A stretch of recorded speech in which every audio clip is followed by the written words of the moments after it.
नमस्कार मित्रांनो, स्वागत आहे तुमचं आपल्या चॅनलवर. ज्या चॅनलचं नाव आहे मुद्दा हक्काचा. मित्रांनो, आज आपल्या सोबत बीड जिल्ह्याचे एक व्याख्याते आणि बीड जिल्ह्याचे एक नागरिक आहे. आणि ज्या बीड जिल्ह्यामध्ये आता बरेचसे प्रकरण हे उघडकीस आलेले आहेत. परळी असो, बीड जिल्ह्यातील संतोष देशमुख यांची हत्या असो, या सगळ्या प्रकरणावर नेमकं एक बीडचा नागरिक म्हणून आणि एक शिवरायांचे विचार घेऊन चालणाऱ्या व्याख्याताला नेमकं काय वाटते, हेच आज आपण त्यांच्याकडून समजावून घेण्याचा प्रयत्न करणार आहोत. तर नमस्कार, मी रणजित आणि आपल्यासोबत जे व्याख्याते आहेत त्या व्याख्यात्यांचं नाव म्हणजे रोहन काकडे आहे. तर नमस्कार रोहन काकडेजी. नमस्कार.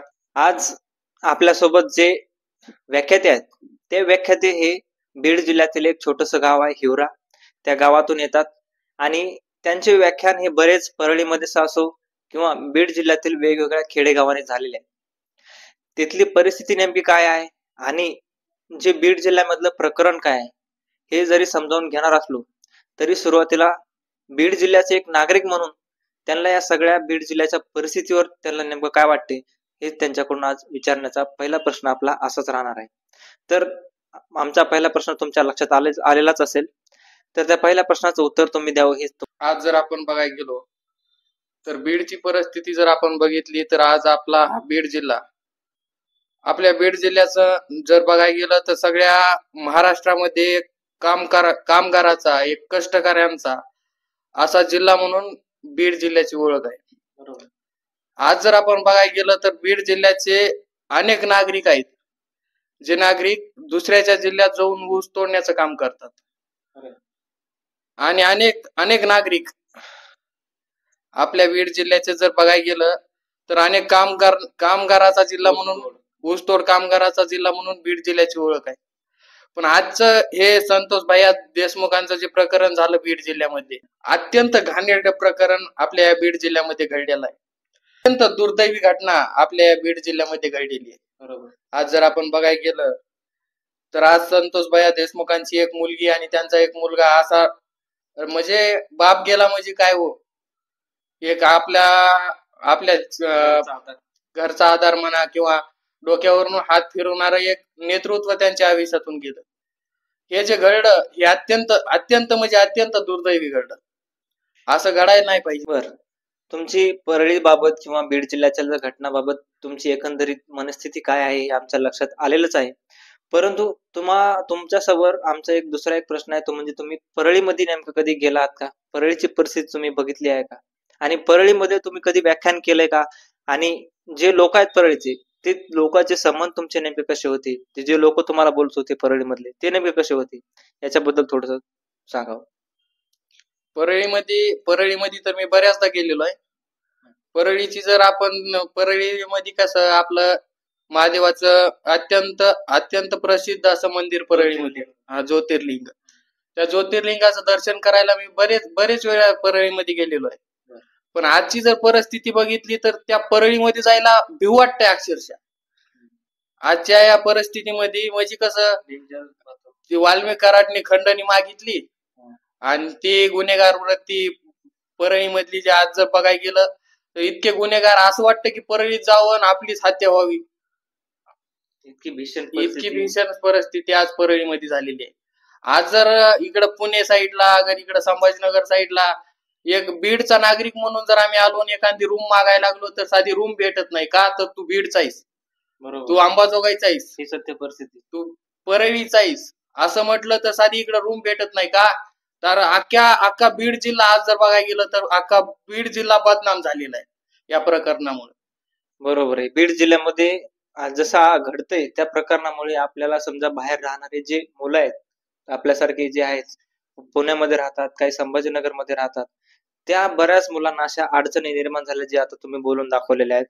पण तुम्ही एक शिवरायांचं व्याख्यान किंवा शिवाजी महाराजांचे आपले जे विचार मांडण्याचं, विचार प्रसारित करण्याचं काम जनतेसमोर करत आहात.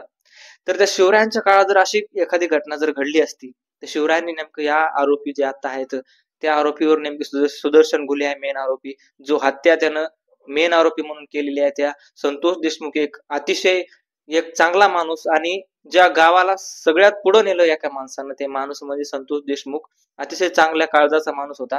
आणि त्या माणसाला एक दुर्दैवी प्रकारनं शंभूराजेंची जशी हत्या झाली तशा प्रकारची हत्या एक करण्याचं काम त्या सुदर्शन घुले म्हणणाऱ्या एका नराधमानं केलं. त्याच्यावर तुम्हाला शिवरायांच्या काळात काय झालं असतं नेमकं, हे जर झालं असतं तर शिवरायांनी कशा प्रकारे याला उत्तर दिलं असतं, याच्याबद्दल थोडं बोला. हे बघा, आज जर आपण बघितलं बीड जिल्ह्यामध्ये जी हत्या झाली ही अत्यंत दुर्दैवी झाली. ती हत्या म्हणजे संभाजीराजांना जर अत्यंत दुर्दैवानं त्या औरंगजेबानं मारलो, पण ही जी हत्या झाली ही अशीच झाली. अत्यंत दुर्दैवानं अत्यंत निगृढ पद्धतीनं संतोष भैया देशमुख यांची हत्या करण्यात आली. आज जर आपण बघितलं तर ही सुदर्शन घुले, आणखीन काय ते आंधळे, आणखीन हे जे आरोपी आहेत हे आरोपी आहेत हे माहीत असताना सुद्धा आज जर आपण बघितलं तर त्यांना म्हणजे कसं एक तारीख, ही तारीख झाली की दुसरी तारीख झाली की तिसरी तारीख, असं तारीख पे तारीख म्हणून न्याय दिला जात नाही. आज जर आपण बघितलं शिवरायांच्या काळात जर अशा अन्याय एखाद्यावर घडला असता तो हा आरोपी आहे असं म्हणून म्हणजे माहीत झाला असता हा आरोपी आहे, मग शिवरायांनी त्या आरोपी, आता हे सुदर्शन घुले जे आहे ते आरोपी आहे हे सगळ्यांना माहिती आहे ना, आणि व्हिडिओ प्रूफ आलेला आहे सगळीकडे, तो आरोपी म्हणून घोषित झालेला आहे. पण त्याच्यावर आणखीन कारवाई जी आपल्याला हवी आहे, न्यायालयीन कारवाई जी हवी आहे ती आणखीन झालेली नाही. आपल्याला काय वाटतं, त्यांना फाशी दिली जावी, त्यांना जन्मठेप दिली जावी. शिवरायांच्या काळात जर असं घडलं असतं तर त्याला पोत्यात भरून टकमक टोकावरनं खाली ढकलून दिलं असतं, किंवा भर चौकात त्याचे हातपाय तोडून त्याचा चौरंग केला असता, सीर कलम केली असते.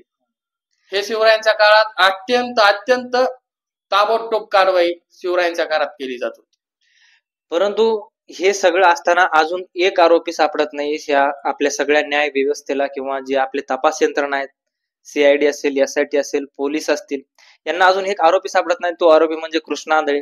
त्या कृष्णा आंधळेचा कुठेही शोध लागत नाही. आणि त्या कृष्णा आंधळे नेमकं लपवलं असेल का?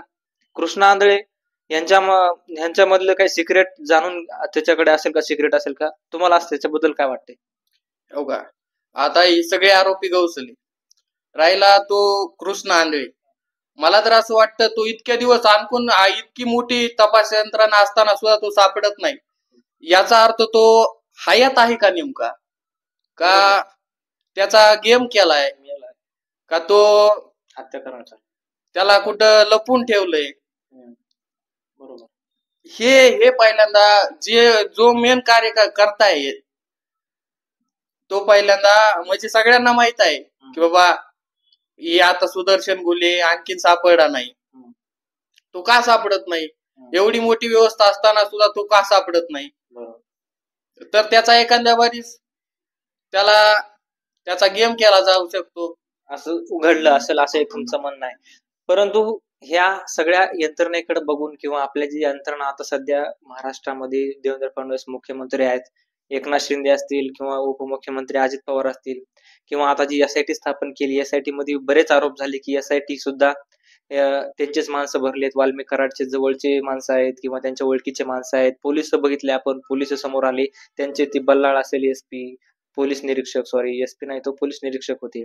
तर त्या बल्लाळ सारखे पोलीस निरीक्षक हे त्यांच्यासोबत जर असले न्याय व्यवस्थेला, किंवा त्यांच्या व्यवस्था करायला वाल्मिक कराडची, आणि त्यांच्या ओळखीच्या आधीच असल्या, याच्यामध्ये नेमकं न्याय मिळेल का? संतोष भैया देशमुख यांना न्याय मिळू शकतो का?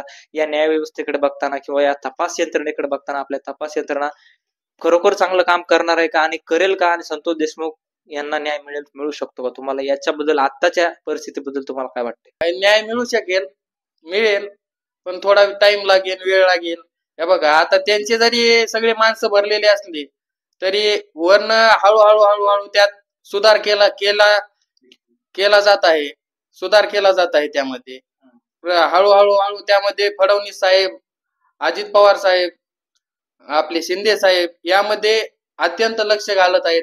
असं वाटतं की न्याय मिळत, आणि तो न्याय लवकरात लवकर मिळायला हवा, असं मला एक बीडचा नागरिक म्हणून वाटतं.